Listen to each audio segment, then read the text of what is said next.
Hola, ¿cómo les va? Buenas noches. Qué gusto de verlos. Le damos gracias a Dios por este día y le voy a pedir que cierre sus ojitos conmigo. Vamos a hacer una pequeña oración para poner en las manos del Señor este momento. Señor, te damos gracias por este día. Te damos la bienvenida a este lugar. Te pedimos que sea tu palabra, Señor, que sea tu verdad penetrando nuestros corazones. Disponemos, Señor, nuestro interior para poder recibir de lo que tú nos quieres decir en esta noche. Queremos escucharte, queremos verte y estamos en este lugar, Señor, porque queremos ver que nos sorprendas. Queremos sentir tu amor, tu gloria, tu gracia, Señor, sobre nuestra vida. Eres la razón principal por la cual, Señor, hemos venido a este lugar y abrimos nuestros oídos, Señor, para escuchar tu verdad. En el nombre de Jesús. Amén. ¿Cuántos tuvieron la oportunidad de estar aquí el sábado pasado? El sábado pasado Ronald nos estuvo compartiendo una palabra que se llamaba enfrentando los retos de la vida con fe. Y el versículo principal de eso hablaba de la historia de David, que yo creo que todos conocemos, ¿verdad?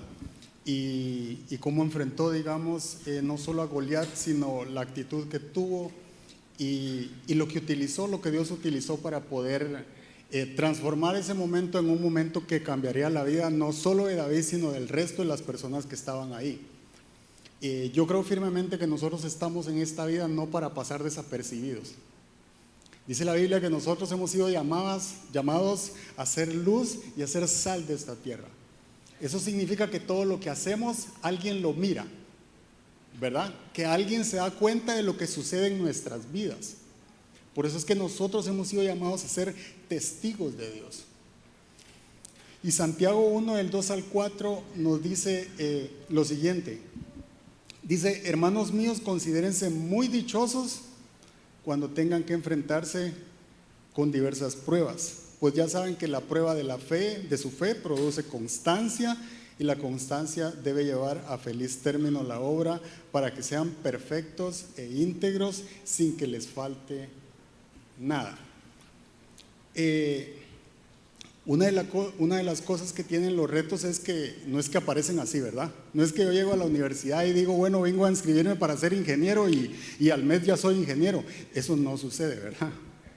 Hay que pasar un proceso, y ese proceso normalmente requiere diferentes elementos que nos van a permitir llegar finalmente a lograr ser un ingeniero, por ejemplo, ¿verdad? O ser un licenciado, o cualquier otra carrera que nosotros elijamos.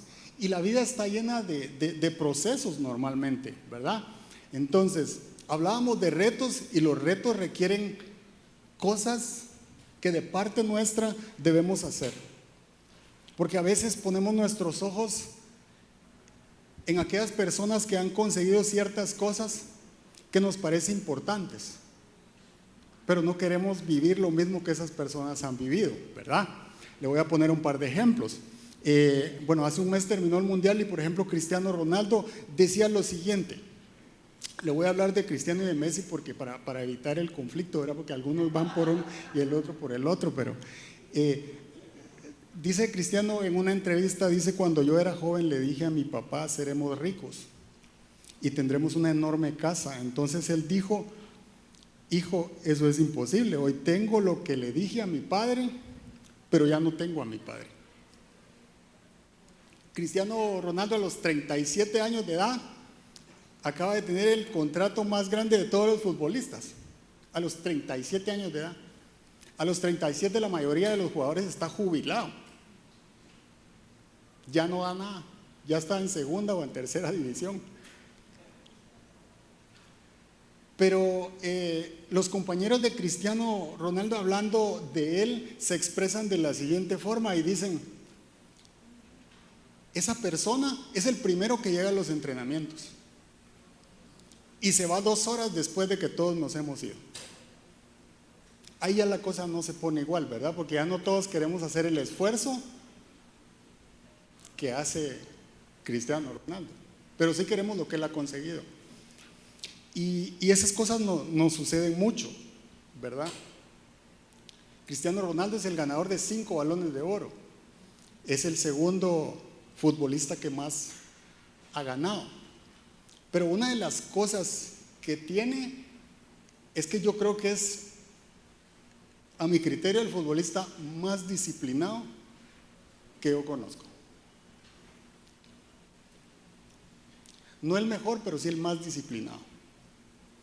O sea, se cuida de una manera así radical.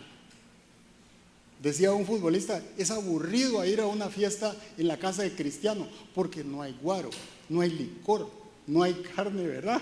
Lo que hay son verduras, hay ensalada, hay aceituna, lo que usted quiera, pero no hay cosas que le hagan mal al cuerpo de la persona. ¿Por qué? Porque él se cuida bastante, él sabe que él depende de su cuerpo. Por lo tanto, él cuida su cuerpo, ¿verdad? Y por eso ha logrado tantas cosas, porque es una persona perseverante. Messi es otra persona muy exitosa en el ámbito del fútbol, pero yo no sé si usted sabía que Messi a la corta edad de 10, 11 años empezó a tener un problema de crecimiento. Él tenía un déficit de la hormona del crecimiento. Entonces, él iba como 2 años atrás de sus compañeros y él empezó a jugar y tenía las destrezas que bueno, a esa edad ya podía mostrar. Pero el problema era su estatura, ¿verdad? Porque entonces un medio empujón y lo tiraban y ya, ¿verdad? Y entonces él empezó a tratar en el primer equipo en Argentina, a pedir espacio y le empezó a costar y entonces determinaron que él tenía un problema en la hormona del crecimiento. Fueron a River Plate y también pidieron apoyo y era muy bueno, pero no para que le costeemos, ¿verdad?, su problema. Pero los papás no se quedaron tranquilos y entonces así es como él llegó a Barcelona, ¿verdad? El Barcelona le dio el primer contrato y le dijo, sí, pero tiene que someterse a un tratamiento, ¿verdad?, para estimular la hormona del crecimiento. Y Messi a los 11 años solo medía 1.32. O sea, si era chaparrito. Él tenía problemas ¿verdad?, en el crecimiento. Y entonces, pero aunque usted no lo crea, Messi aprendió a inyectarse una pierna un día, ¿verdad?, para estimular el crecimiento y después, primero los papás y después él solito, ¿verdad? Ese hombre exitoso que usted ve ahí, tuvo un problema muy serio cuando él empezó a jugar fútbol. Y sin embargo, el tratamiento empezó a funcionar y entonces él empezó a tener un diferente desempeño, ¿verdad? Tanto que, bueno, todos sabemos, Messi es el que más balones de oro ha ganado 7 balones de oro. En realidad el tipo es un genio en el terreno de juego, como decimos. Esa es la verdad. Lo ha ganado a estas alturas absolutamente todo. Pero no todo ha sido fácil. Ha tenido que sobrellevar esas vicisitudes y esas pruebas que la vida le ha puesto. Messi, a pesar de tener todo el éxito, no lo tenía con su país. Y yo no sé si usted ha hecho números, ¿verdad? Argentina es el campeón del último mundial, pero antes de ganar el máximo galardón que puede tener un futbolista a nivel de selecciones, él empezó a querer o a intentar ganarlo hace 20 años.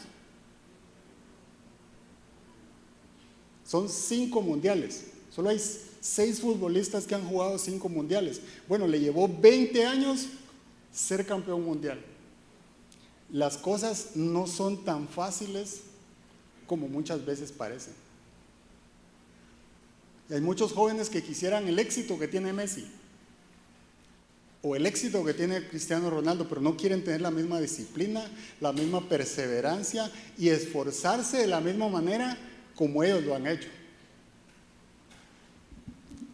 Eso nos pasa mucho en todas las áreas de nuestra vida. Y eso le da chance al título de nuestra charla de hoy, que se llama Perseverantes en la Gracia. Y voy a tratar de amarrarlo con el tema del sábado pasado, porque yo creo que los retos de la vida requieren perseverancia. Y la segunda cosa es que necesitamos la gracia de Dios, porque nosotros no actuamos solos, actuamos con Dios. El Espíritu Santo está dentro de nosotros. Eso quiere decir que nosotros no estamos solos en lo que hacemos. Y dice Romanos 5, del 1 al 5, dice: en consecuencia, ya que hemos sido justificados mediante la fe, tenemos paz con Dios por medio de nuestro Señor Jesucristo. También por medio de Él y mediante la fe tenemos acceso a esta gracia en la cual nos mantenemos firmes. Así que nos regocijamos en la esperanza de alcanzar la gloria de Dios. Y no solo en esto, sino también en nuestros sufrimientos. Porque sabemos que el sufrimiento produce perseverancia, la perseverancia entereza de carácter, la entereza de carácter esperanza. Y esta esperanza no nos defrauda, porque Dios ha derramado su amor en nuestro corazón por el Espíritu Santo que nos ha dado. Esta palabra nos da 3 elementos importantes de los cuales yo creo que nosotros vamos a estar hablando, y uno de ellos es la perseverancia, el segundo es la entereza de carácter y tercero es la esperanza. ¿Y por qué hablamos de esto? Porque la vida no es fácil. Mientras vivamos en este mundo, la cosa no es tan sencilla, ¿verdad? Está llena de retos. Usted se los proponga, y si usted no se los propone, lo van a encontrar, pero van a haber retos en la vida. Y nosotros vamos a necesitar esto que dice Romanos en la Biblia. Entonces, la primera cosa que yo creo que nosotros debemos aprender es que perseveramos en las pruebas porque aprendemos más de quién es nuestro Dios. Perseveramos en las pruebas porque aprendemos más de quién es nuestro Dios. No solo de qué somos capaces, sino de lo que es capaz Dios en medio de lo que nosotros hacemos. Y eso hace una gran diferencia, porque a veces vamos luchando solos y tratando de derrumbar el mundo, ¿verdad? Y de tener éxito por todos lados, y se nos olvida que nosotros lo que más necesitamos es la gracia de Dios. Las cosas van a ser muy diferentes cuando nosotros tomamos en consideración al que llevamos adentro, que es el Espíritu Santo. Y entonces lo que sucede es que los retos de la vida vienen en un combo. Ese combo trae tribulaciones, trae pruebas y trae sufrimientos. Entonces la cosa no es tan sencilla, ¿verdad? Pero así es la vida. Cuando estemos con el Señor va a ser muy diferente, pero aquí hay tribulaciones, hay pruebas y hay sufrimientos. Juan 16:33 dice: yo les he dicho estas cosas para que en mí hayan paz. Vean que nuevamente el Señor está diciendo que en Él vamos a encontrar paz.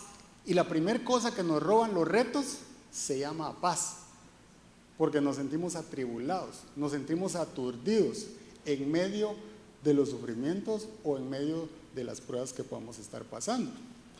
Entonces Él dicho: yo les he dicho estas cosas para que en mí hayan paz. En este mundo afrontarán aflicciones, pero anímense, yo he vencido al mundo. Entonces, en otras palabras, clavos están garantizados, ¿verdad? Van a haber clavos, van a haber problemas, pero Jesús dice: tranquilos, anímense, yo he vencido al mundo. Eso es lo que me da esa esperanza de no separarme de Él, ¿verdad? Porque si Él ha vencido al mundo, yo quiero estar a la par de Él. Yo quiero estar con Él, yo quiero estar cerca de Él, porque Él sabe lo que yo necesito para superar las pruebas que voy a enfrentar, para cruzar el valle de sombras.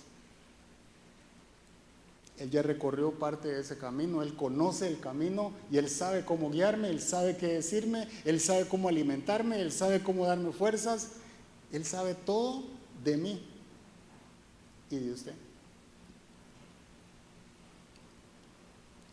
Pero ¿cuáles son los enemigos cuando nosotros definimos o nos proponemos retos en la vida?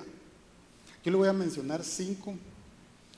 Uno de ellos es el aburrimiento, el segundo es el desánimo, la pereza, la frustración y el abandono. Mire, cualquiera de esos o la combinación de varios de esos nos ataca rapidito. O sea, empezamos a estudiar algo Y qué pereza ir a la universidad. Uf, ¿verdad? Empezamos un discipulado y ¿a qué hora es? A las 7:30. Ay, a esa hora tengo sueño. ¿Verdad que sí?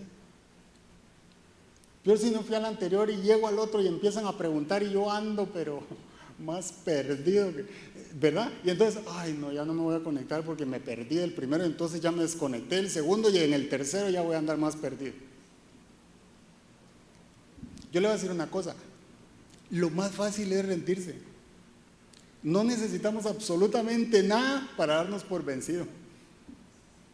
Y no necesitamos ayuda de nadie. Nos damos por vencidos así, rapidito. Es lo más sencillo y lo más fácil del mundo. Pero el Señor no nos llamó a hacer eso. ¿Cómo vamos a hacer luz si todo lo dejamos abandonado? ¿Cómo vamos a hacer luz si nos desanimamos a la primer prueba que encontramos en el camino? Si nos frustramos y además terminamos frustrando y contagiando a los demás. Es fácil darse por vencido.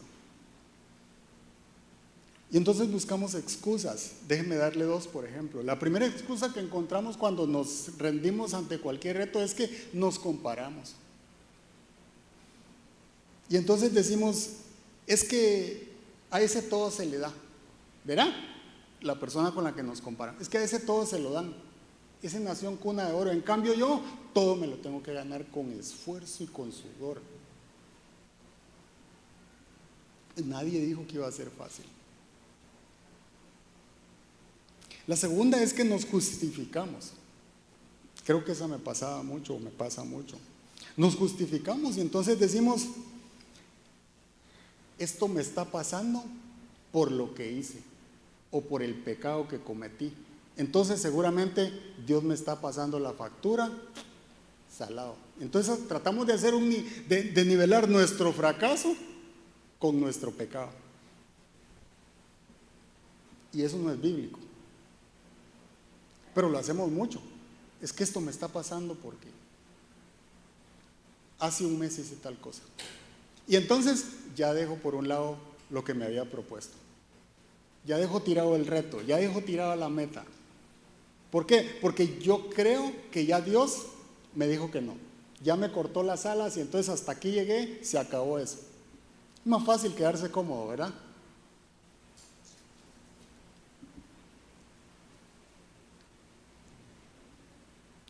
Entonces yo creo que una de las cosas que necesitamos para ser perseverantes se llama determinación. Y la determinación necesita convicción. Nosotros cuando definimos un reto necesitamos estar convencidos de que lo vamos a hacer. No vamos a lograr absolutamente nada si no estamos convencidos de que lo podemos hacer. Necesitamos ser determinados. Pero no solo por decirlo, sino que necesitamos hacerlo. Necesitamos practicarlo. Y Génesis 12:1, le voy a hablar un poquito de lo que le pasó a Abraham, porque creo que nos ayuda a ilustrar un poco esto, pero dice, Génesis 12:1 dice, el Señor le dijo a Abraham, deja tu tierra, tus parientes y la casa de tu padre y vete a la tierra que te mostraré. Entonces, uno lo lee y dice, bueno, sí, ¿verdad? El Señor lo llamó, qué dichoso. Sí, pero le dijo, deja todo, ¿va? Deja la casa de tu papá. O sea, si a mí me dicen, deja la casa de tu papá, es que ya no hay herencia, ¿verdad? O sea, me están diciendo, váyase, deje todo. Bueno, Dios le está pidiendo a él que deje todo.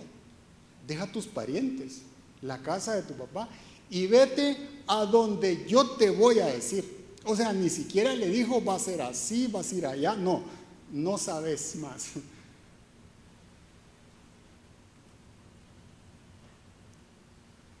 Entonces, ¿qué era lo que tenía Abraham? Convicción de quién le había dicho lo que tenía que hacer.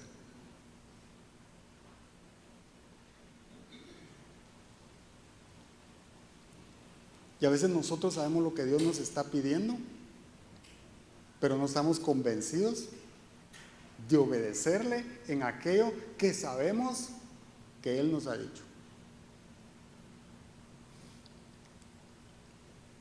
Entonces lo único que le pidió fue dejarlo todo. Y para dejarlo todo tenía que tener determinación. Pero entonces Abraham sale y el Señor le empieza a prosperar, y en aquel momento, digamos, la riqueza se medía en el ganado que tenían las personas, ¿verdad? Las tierras y el ganado. Y él empieza a prosperar de tal manera con su primo Lot que llega un momento en el que dice que los pastores de uno se peleaban con los pastores del otro porque ¿verdad? El ganado, los animalitos ya se regaban unos con otros, imagínense. O sea, tenían tanto que empezaron a discutir por eso los pastores. O sea, esta es mía, es tuya, ¿me entienden? Pero entonces Abraham le dice, pongamos en orden esto, ¿verdad? Y en lugar de decirle, usted agarra esto y yo agarro lo otro, él le dice, escoge lo que tú quieres, Lot. Y Lot escoge, ¿querés esta parte o querés la otra? Escógelo. Y Abraham hace eso y el Señor mira el corazón de él, y luego le dice en Génesis 15, del 1 al 6, le dice, después de esto, la palabra del Señor vino a Abraham en una visión y le dijo, no temas, Abraham, yo soy tu escudo y muy grande será tu recompensa. Pero Abraham le respondió, Señor y Dios, ¿para qué vas a darme algo si aún sigo sin tener hijos? Y el heredero de mis bienes será Eliezer de Damasco. Como no me has dado ningún hijo, mi herencia la recibirá uno de mis criados. No, ese hombre no ha de ser tu heredero, le contestó el Señor. Tu heredero será tu propio hijo. Bueno, no tenía. Luego el Señor lo llevó afuera y le dijo, mira hacia el cielo y cuenta las estrellas, a ver si puedes, así de numerosa será tu descendencia. Abraham creyó al Señor y el Señor se lo reconoció como justicia.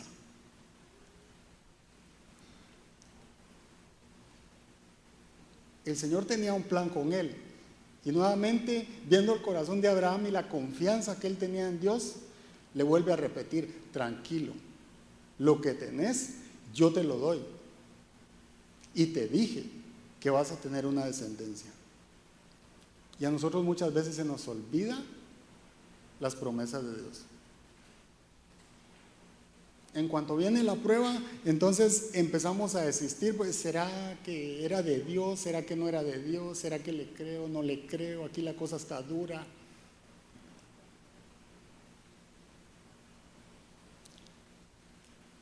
A nosotros nos pide tiempo Dios y no tenemos para darle tiempo a Dios. No cabe en nuestra agenda. Estamos tan ocupados que el Señor nos pide nuestro corazón y nuestro corazón necesita tiempo con Él y no tenemos para darle. Al creador del tiempo no tenemos tiempo para darle, no tenemos espacio en nuestra agenda para Dios. Nos pide obediencia y lastimosamente queremos hacer nuestra voluntad.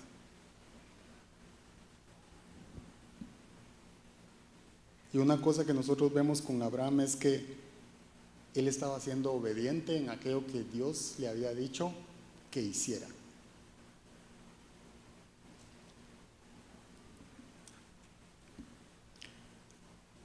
Pero entonces el Señor a la edad de 100 años le da el hijo que le había prometido. Porque Dios cumple sus promesas. Y Dios le dio a Isaac. Pero como la prueba no terminaba ahí, entonces el Señor le dice en Génesis 22 del 1 al 2, y después de que finalmente, verá, ya era papá, le dice pasado cierto tiempo, Dios puso a prueba a Abraham y le dijo, Abraham, aquí ya le había cambiado el nombre, y le dice, Abraham, aquí estoy, respondió. Y Dios le ordenó, toma a tu hijo, el único que tienes y al que tanto amas, y ve a la región de Moria, una vez allí, ofrécelo como holocausto en el monte que yo te indicaré.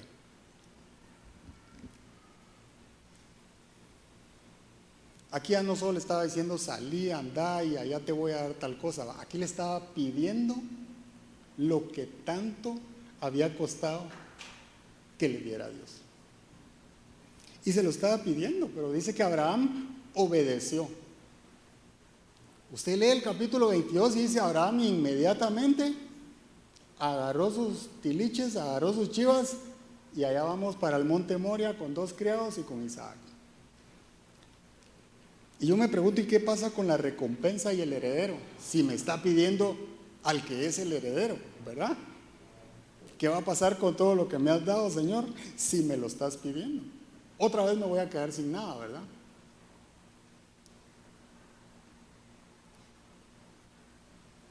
Lo que sucede es que nosotros no dejamos obrar a Dios porque nos aferramos a lo poco que tenemos. Entonces preferimos estar ahí con lo poquito que tenemos que arriesgarlo en fe. En cambio, Abraham dijo: yo te voy a dar a mi hijo, porque tú me lo diste y te pertenece, ¿verdad? Nosotros preferimos aferrarnos a lo poco que tenemos, o por miedo a lo que representa algo nuevo. Preferimos no enfrentar ningún reto porque tenemos miedo a lo que pueda venir.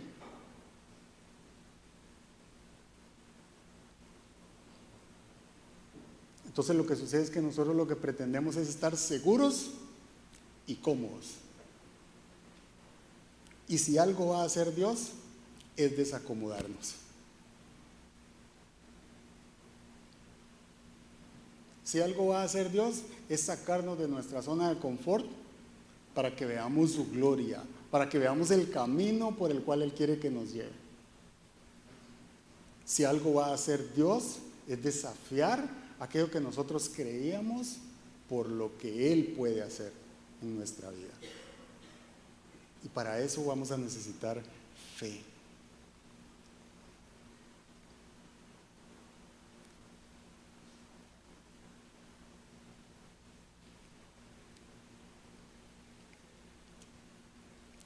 Una de las cosas que necesitamos se llama actitud.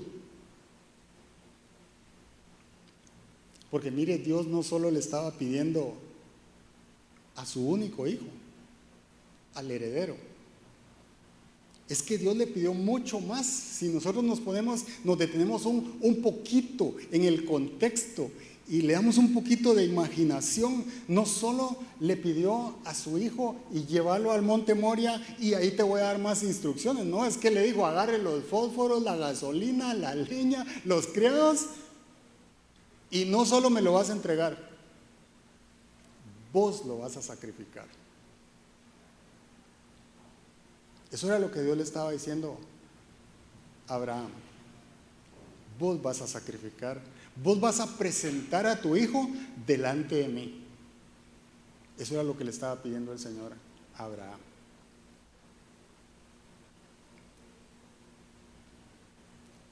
Y a todos los que son padres se pueden imaginar lo que eso puede representar en el corazón de un padre, ¿verdad? Pero a veces eso también no está lejos de lo que nos pasa a nosotros, ¿verdad? Porque mire,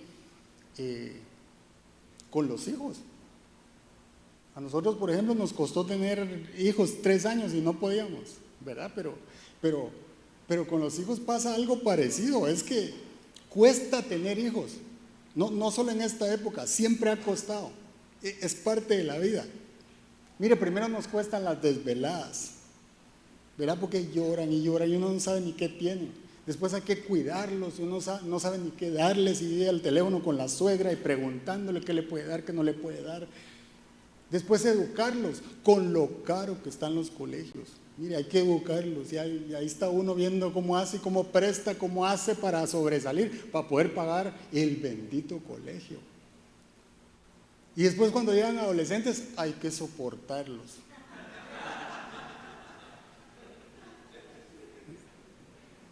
Hay que soportarlos no solo cuando son adolescentes, pero la verdad es que, porque nada les gusta y todos lo saben. ¿Verdad? Y entonces cualquier comentario que le hacen a uno es así como que lo hacen ver a uno como que ya estás viejo y ahora es otra época, papá. ¿Me entienden? Y después, cuando ya son más adultos, toca servirles de chofer. Anda uno de Uber ahí, las lleva, las trae a las 10, 11 de la noche, ahí está uno dormido en el camino esperando que salga. Y por si fuera poco, el día que se casan, hay que entregárselas a otro cuate ahí.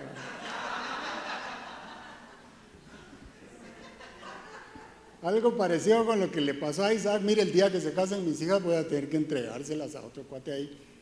Aquí te doy a mi hija. Opa.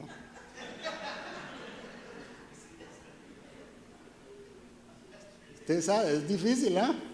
No es fácil. Después de todo lo que pasó, pero la Biblia dice: instruye al niño en su juventud y aun cuando fuere viejo no se apartará de los caminos del Señor. Yo le oraba al Señor para que les abra los ojos a mis hijas y se fijen en un hombre de Dios.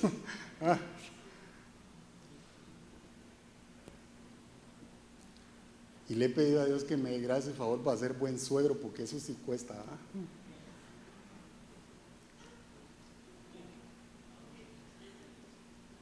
Uno no sabe el que van a traer a la casa, entonces hay que orar por eso.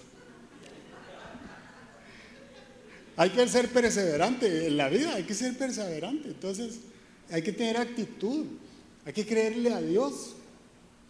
Aunque usted no lo crea, yo he orado por mis yernos, no sé ni quiénes son, pero ya he orado, ya lo he puesto en las manos del Señor. Dame paz, Señor. Vamos a cambiar la escopeta por paz. Dame paz. Dame paciencia. Solo falta que después le llegue a uno un fan del otro equipo. Híjole, eso es lo peor que le puede pasar. Pero bueno, mire, una cosa importante es que llegado el momento clave, apareció el nombre de Jehová Jireh y Dios proveyó el cordero para Abraham. Y eso le fue contado por justicia, dice la Biblia, al Padre de la fe. No es que Dios te quiere quitar lo que tenés, porque si Dios te lo quiere quitar es porque no te hace bien. Lo que sí es cierto es que Dios quiere nuestro bien. Y si Él nos quita algo, nos va a dar algo mejor. Dios va a proveer en medio de nuestra necesidad.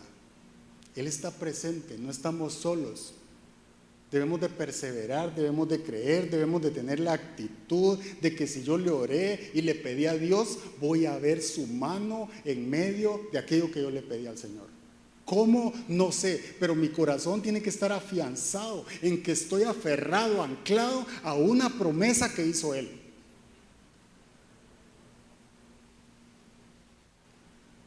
No se trata nada más de ponernos retos, es que debemos de creerle a Dios. Debemos de ponernos en las manos de Dios. Debemos de hablar con Él y decirle: hoy amanecí con miedo, Señor. Hoy estoy triste. Hoy no estoy de humor. Hoy no tengo ganas. ¿Y sabe qué? A Dios le encanta escuchar eso.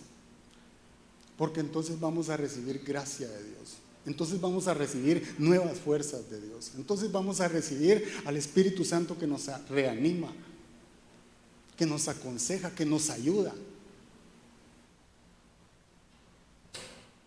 El Espíritu Santo no está dentro de nosotros como alguien al cual no le hablamos, no conversamos, no platicamos con Él. No, Él está ahí para interactuar con nosotros, para clamar junto con nosotros. Clamamos: Abba, Padre, y las puertas del cielo se abren. Nosotros tenemos esa llave.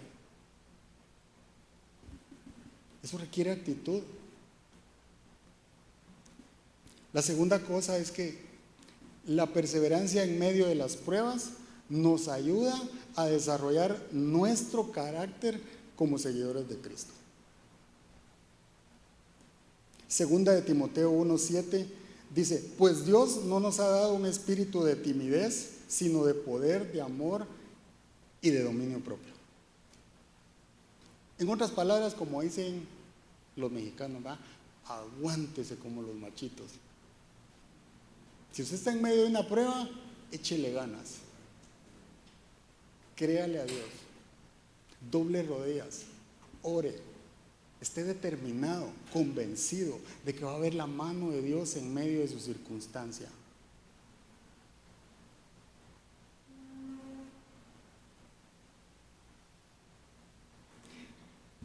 Dicen los expertos que para adquirir un nuevo hábito, para cambiar un hábito, se requiere que uno lo haga durante 21 días por lo menos, ¿verdad? Que uno lo repita durante 21 días y entonces eso se va a venir a convertir como un nuevo hábito en la vida de uno. Más o menos, eso es más o menos un parámetro, ¿verdad? Igual es un estudio, no es exactamente una realidad. Pero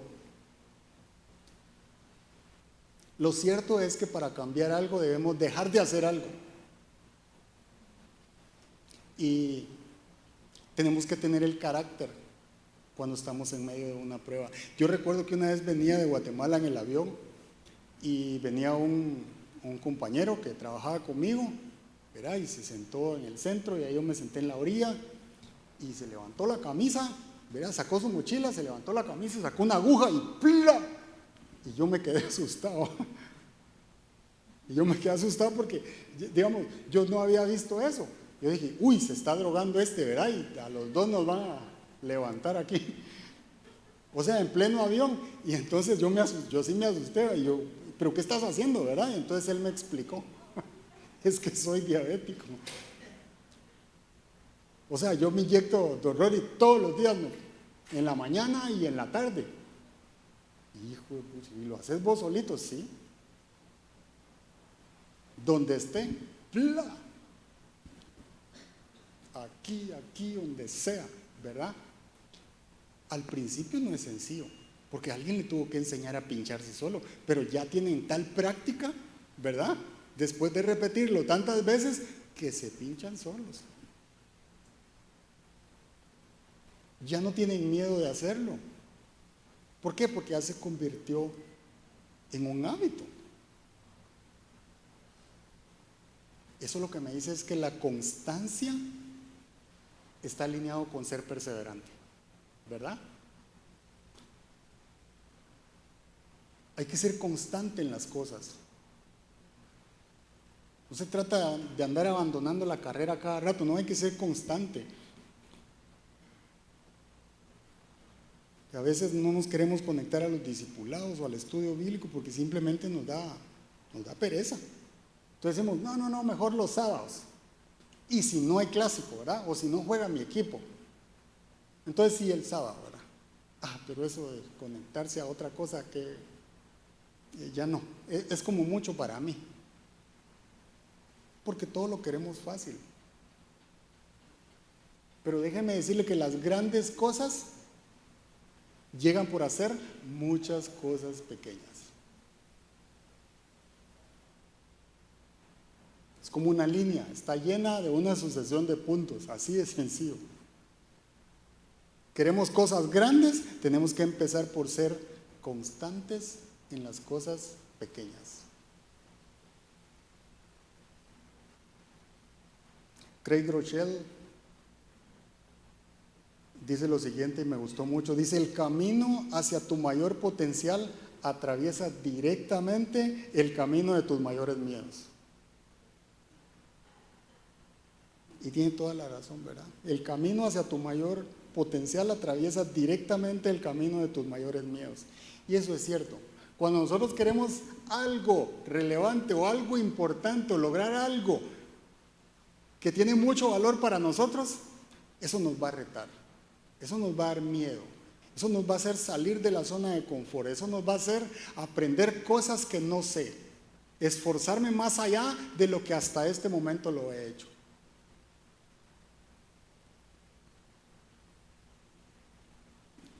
Y entonces se va formando nuestro carácter.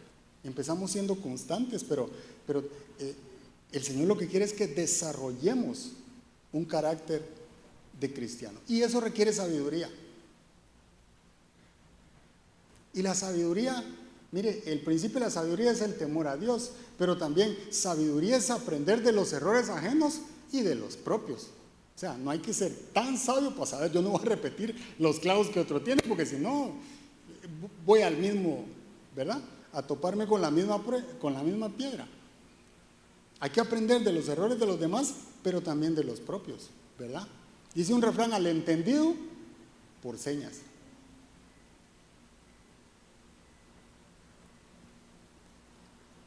Y Santiago 1:5 dice: si a alguno de ustedes le falta sabiduría, pídasela a Dios, y Él se la dará, pues Dios da a todos generosamente sin menospreciar a nadie. Si la Biblia dice que pidamos sabiduría, es porque nos va a hacer falta, ¿verdad? Pero dice que nos la va a dar. ¿Y qué pasa cuando no tenemos sabiduría? ¿Cómo nos sentimos? ¿Fuertes o débiles? ¿Con todo o apachurrados como él? Mire, hay días que de verdad uno no sabe ni qué hacer, ni para dónde agarrar.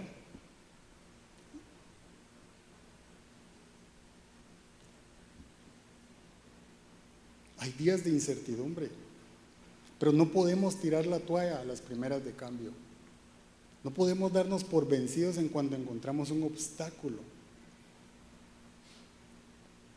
En todos los ámbitos de nuestra vida. No podemos decir: es que oré por uno, pero como no se sanó, entonces, yo creo que yo no nací para eso.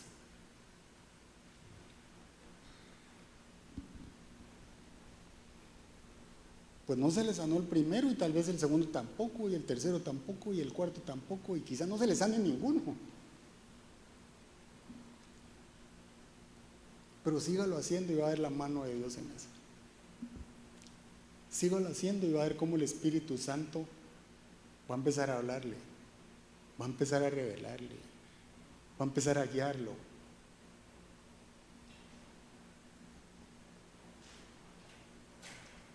Porque el reino de Dios no se trata de cómo yo quiero, se trata de cómo Dios lo quiere hacer.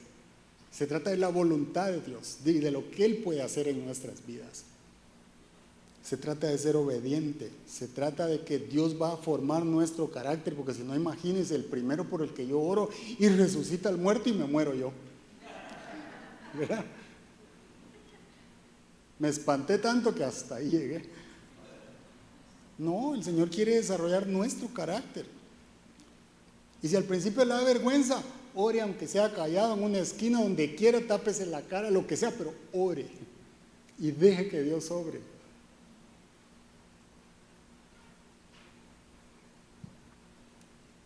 Y el carácter requiere disciplina.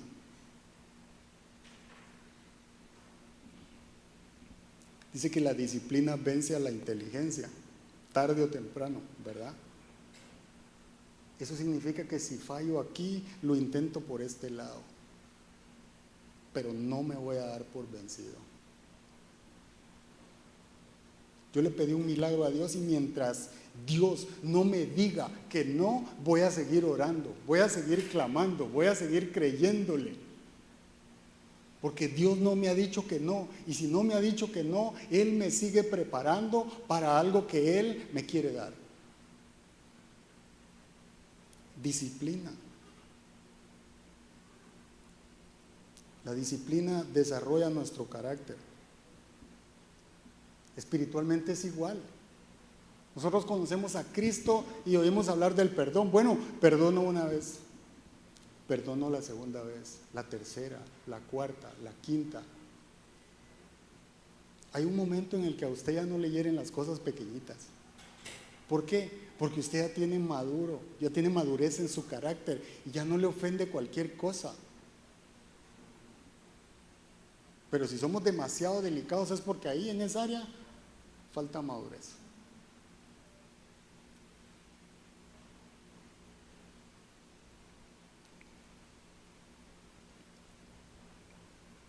No podemos andar tirando veneno y frustración por nuestros fracasos en todo lugar. No podemos andar haciendo eso. Sino, ¿cómo vamos a hacer luz? Nosotros somos llamados a hacer la diferencia donde quiera que estemos. Donde quiera que estemos, nosotros tenemos que alumbrar.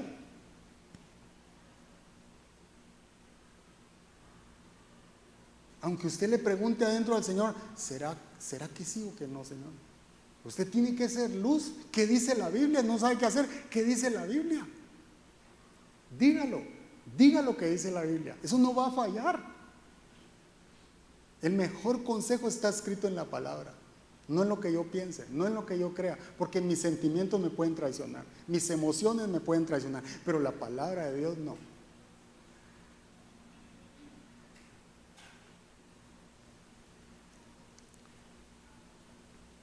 Y a veces las cosas no son tan fáciles. Van a haber momentos muy difíciles. Mire, David fue ungido como rey muy joven por el profeta Samuel, pero él no fue coronado como rey al siguiente día, a la siguiente semana, ¿no? A él le dijeron, usted va a ser el rey, papadito, pilas, ¿va? Pilas. Y lo primero que le tocó fue enfrentar a Goliat, donde otros llevaban 40 días y 40 noches, ¿verdad? Que sí, que no, que sí, que no. Bueno, a él le tocó que enfrentar a Goliat. Y a él lo mandaron a dejar comida. La segunda cosa que le tocó fue huir del rey. David pasó huyendo en las montañas de Saúl. Después, años después de que lo habían dicho, usted va a ser el rey, papadito. Las cosas no siempre son tan fáciles como parecen. Entonces su primer prueba fue pelear con Goliat y la segunda fue huir de Saúl. Pero cuando él se paró enfrente de Goliat, no dijo, no, yo no, porque a mí lo que me enseñaron fue a matar leones y osos, ¿verdad? Filisteos no. Eso no va conmigo, ¿verdad? A nosotros nos pasa eso, ¿verdad? Mire, David no dijo eso.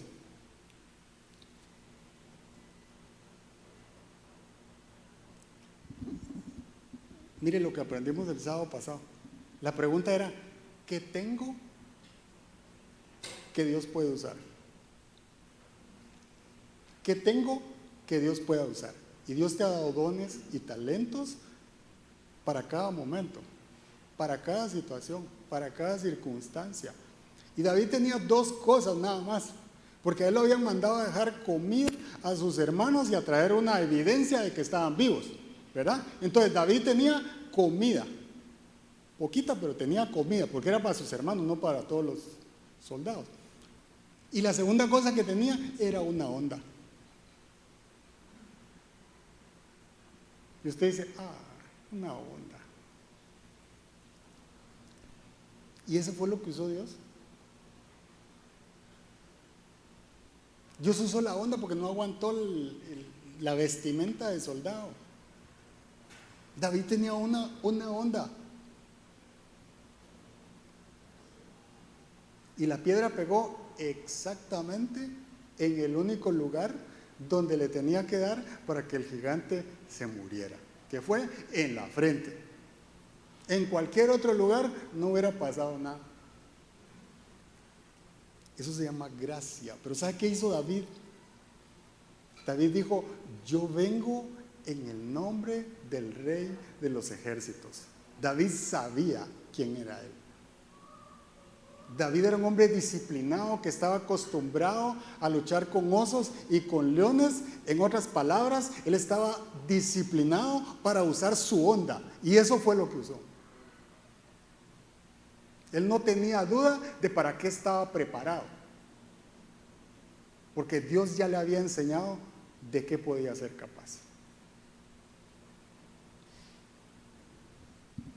Lo único que había cambiado era el enemigo. Pero Dios no. David fue el que vio a Dios en medio de esa circunstancia, de ese problema. Nadie va a desafiar al ejército del Dios viviente. La pregunta es si nosotros podemos abrir los ojos de nuestro corazón y ver a Dios en medio de lo que nos está pasando, en medio del reto, en medio de la prueba. ¿Será que yo estoy viendo la circunstancia o estoy viendo al Dios que yo digo que le creo?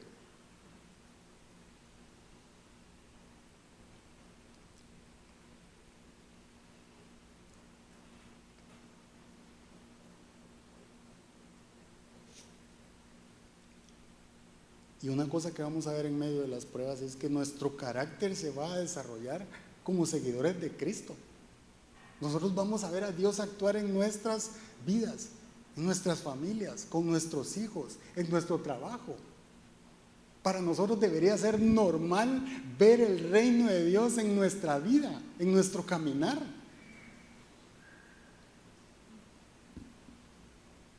Debería ser algo que nosotros sabemos, aquí la mano de Dios me saca, aquí Dios me ayuda.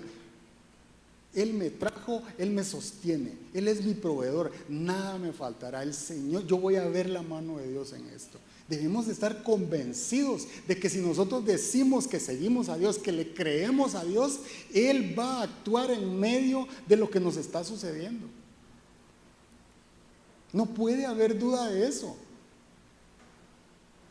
Dios no va a dejar una de sus ovejas solas, abandonadas. Ese no es Dios.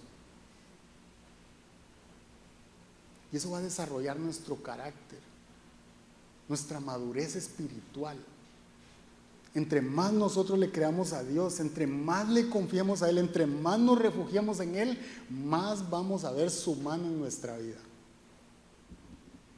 Pidan con fe, dice la Biblia, sin dudar, y recibirán. Entonces el problema es que dudamos. En cambio usted lee la seguridad con la que David llegó y desafió al gigante y después lo derrotó. Él no dudó en ningún momento. Estaba seguro de quién era su Dios.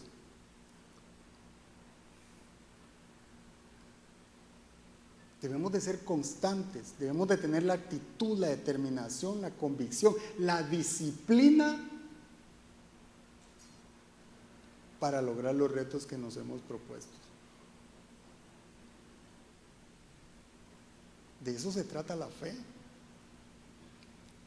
Y nuestra madurez como cristianos está en vivir cada día con la esperanza de una vida eterna con Cristo. De eso se trata esta vida. La madurez cristiana se trata de que, pues sí, algún día vamos a cerrar los ojitos, ¿verdad?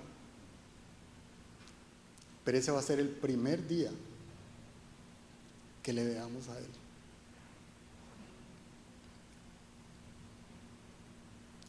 Ese va a ser el primer momento en que nos asombremos, no hay palabra, la verdad, de ver su gloria, su esplendor. Cuánta belleza, cuánta sabiduría. Nosotros no debemos de tener miedo a la muerte, porque es el primer paso para una eternidad con Él. Dice Pablo, ténganles miedo a los que matan el cuerpo. No le tengan miedo a los que matan el cuerpo, ¿verdad? Y se refiere al mundo. Algún día vamos a cerrar nuestros ojos, pero que nadie dude que Jesús vino para darnos una vida eterna, para hacernos salvos, para rescatarnos y para vivir toda una eternidad con Él.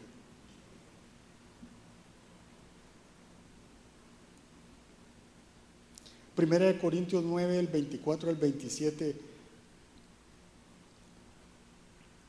dice, ¿no saben que en una carrera todos los corredores compiten? Pero solo uno obtiene el premio. Corran pues de tal modo que lo obtengan. Todos los deportistas se entrenan con mucha disciplina. Ellos lo hacen para obtener un premio que se echa a perder. Nosotros, en cambio, por uno que dura para siempre. Así que yo no corro como quien no tiene meta. No lucho como quien da golpes al aire. Más bien golpeo mi cuerpo y lo domino, no sea que después de haber predicado a otros, yo mismo quede descalificado.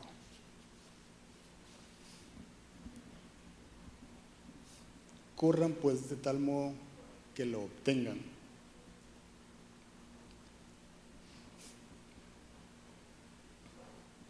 Una cosa que yo quiero decirles es que cualquiera que sea su reto, cualquiera que sea su plan,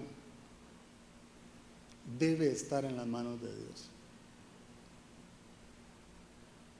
Él debe estar incluido en cualquiera que sea su reto, cualquiera que sea su meta, cualquiera que sea su plan, su anhelo, su sueño. Dios debe estar incluido en él. Debemos de confiar y Él obrará. Porque nosotros no enfrentamos los retos o nos ponemos metas para dejarlas a medias. ¿Qué clase de cristianos seríamos si hacemos eso? Si no fue que Dios nos dijo que dejáramos de hacer algo, nosotros no somos llamados a dejar las cosas a medias, sino para cumplirlas. Que tu sí sea sí y tu no sea no, dice la Biblia. La otra cosa es que no hacemos las cosas para acumular riqueza. Jesús dijo: donde está tu tesoro, ahí está tu corazón. Nosotros no hacemos las cosas para acumular riqueza. Entonces, ¿por qué las hacemos? Le voy a dar 3 razones, rapidito. Porque todo lo que hacemos, lo hacemos con excelencia como para Dios, dice la Biblia. Nosotros hacemos las cosas y debemos de hacerlo lo mejor que podemos hacerlas. No para agradar al hombre, sino para agradar a Dios. A Él se las presentamos. A Él le damos la gloria, a Él le damos la honra con lo que hacemos. La segunda cosa es porque dice la Biblia que nosotros hemos sido preparados para buenas obras. Y si nosotros hemos sido preparados para buenas obras, debemos hacer las obras. Debemos accionar para que sucedan las obras. No quedarnos en la comodidad. Y la tercera es porque a los que aman a Dios, todas las cosas obrarán para bien. Nos puede salir mal una cosa, pero va a obrar para bien. Puede que fallamos en algo, sí, pero no desistimos. No fue porque nosotros nos quedamos a medias. Y va a obrar para bien. Porque Dios usa todo. Todo para bendecir nuestra vida, para formar nuestro carácter. Incluso pueden haber cosas que nosotros no las recibamos, pero sí nuestros hijos. Pero no debemos desistir. Debemos de buscar cómo agradar a Dios con todo lo que nosotros hacemos. Y mire, le voy a decir una cosa: si Dios está incluido en el plan, va a haber paz en medio de la tormenta, va a haber paz en medio de la incertidumbre y va a haber provisión en todo momento. Porque si Dios está incluido, Él no va a fallar. Él va a estar ahí. Él va a estar presente. Él va a actuar. Él no nos va a dejar solos.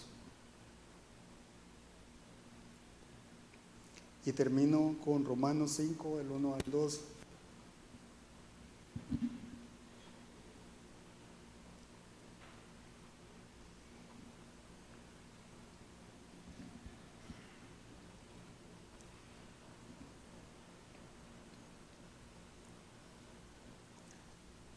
Dice: en consecuencia, ya que hemos sido justificados mediante la fe, tenemos paz con Dios por medio de nuestro Señor Jesucristo. También por medio de Él y mediante la fe tenemos acceso a esta gracia en la cual nos mantenemos firmes. Ese es el último ingrediente. Nosotros nos mantenemos firmes porque la gracia de Dios está con nosotros. Nuestra esperanza está en Cristo, no está en el hombre. Y eso nos hace estar firmes. Yo le voy a pedir que se ponga de pie. Mire, Jesús empezó su ministerio a los 30 años, dice la Biblia. A los 30 años. Pero a los 11, 12 años lo andaban buscando y estaba en el templo, hablando de su Padre, preparándose, cumpliendo su propósito.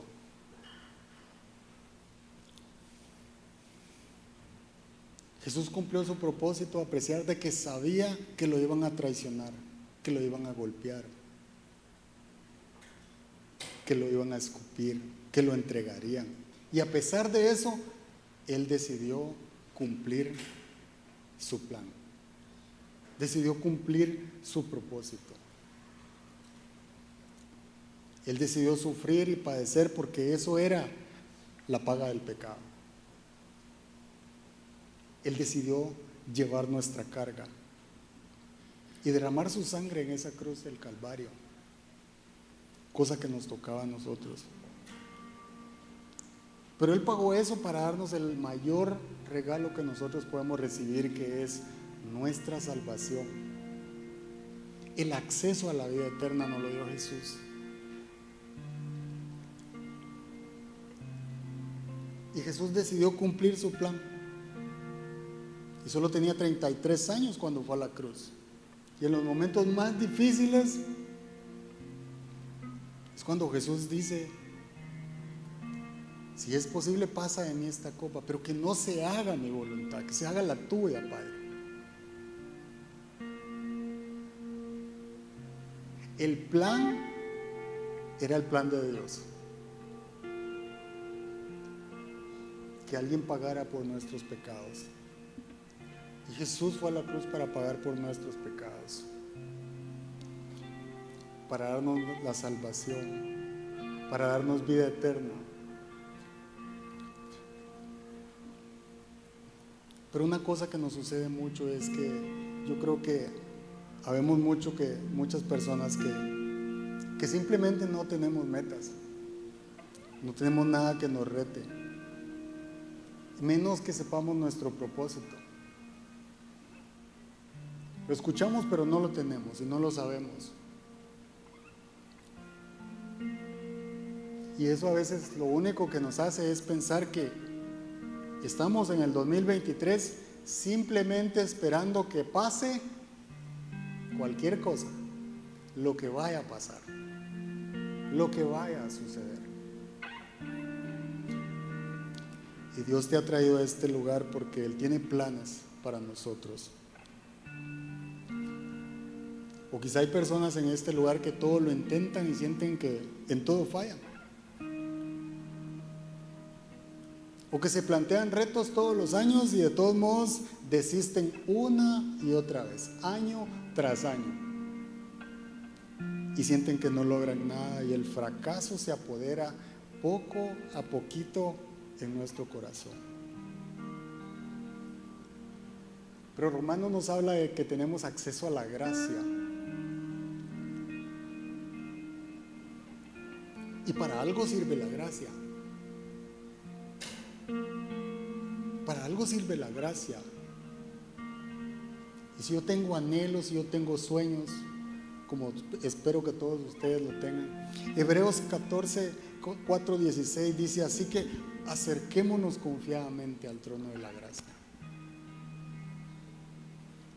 Acerquémonos confiadamente al trono de la gracia. Nosotros somos hijos y podemos entrar confiadamente al trono de la gracia para recibir misericordia y hallar gracia que nos ayude en el momento que más lo necesitemos. Esos momentos en los que estamos débiles es cuando debemos de volvernos a Él, cuando debemos de buscarlo a Él. Esos momentos en los que queremos abandonar la carrera es cuando tenemos que buscarlo a Él y decirle: aquí está, Señor, te lo entrego, que se haga tu voluntad, no la mía. Dame fuerzas. Yo lo que quiero es que usted cierre sus ojos y se imagine que en realidad entra al trono de la gracia. Imagínese que ahí está Dios y que usted le dice: aquí está, yo te quiero pedir esto, Señor, yo necesito esto. Y usted va a encontrar respuesta del Padre, porque Jeremías 33 dice: clama a mí y yo te responderé. Busquen y van a encontrar, pidan y se les dará, toquen y se les abrirá. Así que nosotros nacimos para hacer la diferencia. Yo solo me puedo imaginar al Padre respondiendo nuestro clamor, nuestras oraciones. Y como dice Jeremías 29:11, yo sé los planes que tengo para ustedes. Planes de bien y no de mal. Planes de prosperidad.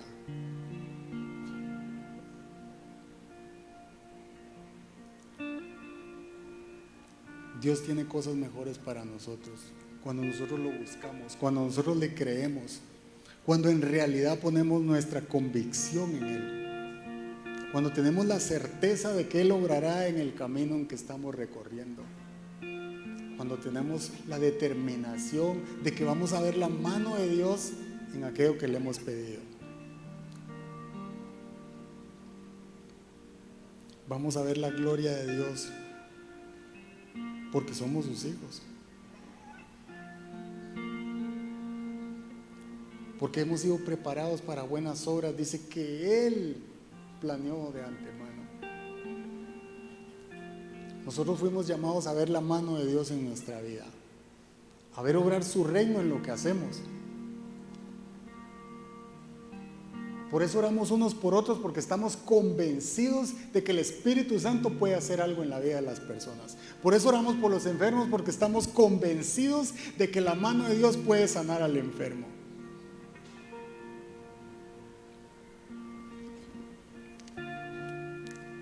Así que si usted está en este lugar y dice: yo necesito poner mis metas delante de Dios, yo necesito poner mis retos delante de Dios, yo necesito la mano de Dios interviniendo en mi vida, levante su mano y alguien va a orar por usted ahí donde está.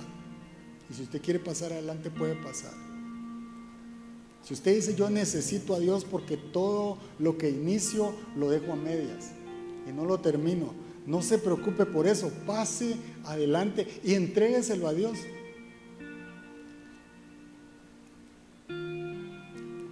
Si usted dice: yo soy muy inseguro en mi vida y me propongo muchas cosas y nada logro, entrégueselo a Dios, póngaselo en las manos al Señor.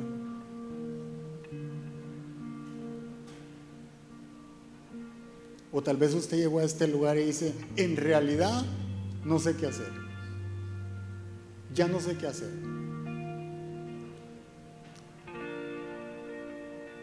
Deje que Dios obre en su vida. Accese el trono de la gracia y deje que el Señor intervenga en su circunstancia. Él es el Dios que todo lo puede hacer.